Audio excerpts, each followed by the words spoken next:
ರೇಣುಕಾ ಸ್ವಾಮಿಯನ್ನ ಚಿತ್ರಹಿಂಸೆ ಕೊಟ್ಟು ಕೊಲೆ ಮಾಡಿರುವಂತಹ ಒಂದು ಪ್ರಕರಣಕ್ಕೆ ಸಂಬಂಧಪಟ್ಟಂತೆ ಚಾರ್ಜ್ ಶೀಟ್ ಯಾವ ರೀತಿಯಾಗಿ ಉಲ್ಲೇಖ ಆಗುತ್ತೆ, ಚಾರ್ಜ್ ಶೀಟ್ನಲ್ಲಿ ಏನೆಲ್ಲ ಅನಾವರಣ ಆಗುತ್ತೆ ಅಂತ ನಾವು ಕೂಡ ಕಾಯ್ತಾ ಹೋಗ್ತಾ ಇದ್ವಿ.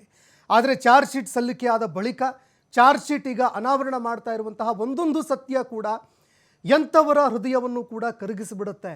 ರೇಣುಕಾ ಸ್ವಾಮಿಯನ್ನು ಎಷ್ಟರ ಮಟ್ಟಿಗೆ ಚಿತ್ರಹಿಂಸೆ ಕೊಟ್ಟಿದ್ರು ಅನ್ನುವಂಥದ್ದಕ್ಕೆ ಈಗ ಈ ಒಂದು ಫೋಟೋಗಳು, ಈ ಚಾರ್ಜ್ ಶೀಟ್ ಇದೆಯಲ್ಲ, ಇದು ಈಗ ಒಂದು ಪುಷ್ಟಿಯನ್ನು ಕೊಡುವಂತಹ ಕೆಲಸವನ್ನು ಮಾಡ್ತಾ ಇದೆ, ಪುಷ್ಟೀಕರಣ ಕೊಡುವಂತಹ ಕೆಲಸವನ್ನು ಮಾಡ್ತಾ ಇದೆ. ರೇಣುಕಾ ಸ್ವಾಮಿ ಅವರು ಕೂಡ ದರ್ಶನ್ ಅವರ ಅಭಿಮಾನಿನೇ ಕಣ್ರಿ.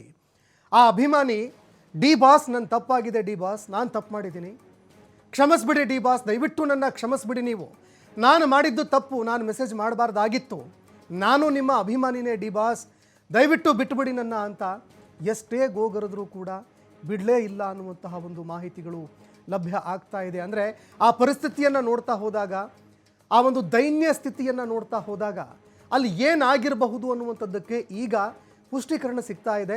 ಏನಾಗಿರಬಹುದು ಅನ್ನೋದಕ್ಕೆ ಈಗ ಸಾಕ್ಷ್ಯಗಳು ಕೂಡ ಲಭ್ಯವಾಗ್ತಾ ಇದೆ.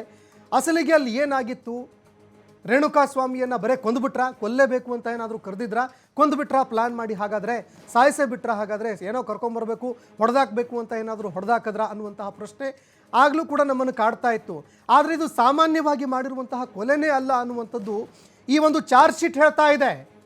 ಯಾವ ಅಭಿಮಾನಿಗಳು ನಮ್ಮ ಡಿ ಬಾಸು, ನಮ್ಮ ಬಾಸು ರಾಜ ಅಂತ ಯಾರನ್ನ ರಾಜನ ಪಟ್ಟ ಕಟ್ಟಿ ತಮ್ಮ ತಲೆ ಮೇಲೆ ಮೆರೆಸಾಡಿದ್ರಲ್ವೇ, ಅದೇ ರಾಜ, ಅದೇ ಒಬ್ಬ ದೇವರು, ಅದೇ ಒಬ್ಬ ಡಿ ಬಾಸು ಎಷ್ಟರ ಮಟ್ಟಿಗೆ ಕ್ರೂರವಾಗಿ ಆತನ ಮೇಲೆ ಎಗರಾಡಿದ್ರು, ಎಷ್ಟರ ಮಟ್ಟಿಗೆ ಚಿತ್ರಹಿಂಸೆ ಕೊಟ್ಟು ಆತನನ್ನು ಕೊಲೆ ಮಾಡಿದ್ರು. ಇನ್ನು ಡಿ ಬಾಸ್ ಅವರ ಆ ಕೆಲವು ಅಭಿಮಾನಿಗಳು, ಕೆಲವು ಹಿಂಬಾಲಕರು ಕೂಡ ಹೋಗಿದ್ರಲ್ವೇ, ಇನ್ನೂ ಕೆಲವರು ಆತನ ಜೊತೆಗೆ ಇದ್ರಲ್ವೇ. ಯಾಕಂದರೆ 17 ಜನ ಆರೋಪಿಗಳು.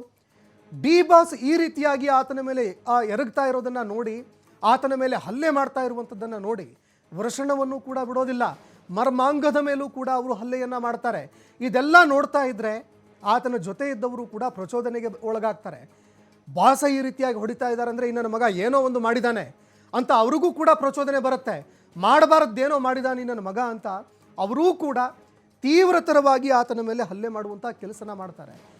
ಅಂದರೆ ಅನ್ಕಾನ್ಷಿಯಸ್ ಆಗಿ ಆತ ಸಂಪೂರ್ಣವಾಗಿ ಅರೆ ಪ್ರಜ್ಞಾವಸ್ಥೆಯ ಒಂದು ಸ್ಥಿತಿಗೆ ಹೋಗೋ ರೀತಿಯಲ್ಲಿ ಆತನ ಮೇಲೆ ಹಲ್ಲೆ ಮಾಡಿದ್ದಾರೆ. ನಿರಂತರವಾಗಿ ಟಾರ್ಚರ್ ಮಾಡಿ ಆತನನ್ನು ಹೊಡೆದಾಕಿದ್ದಾರೆ.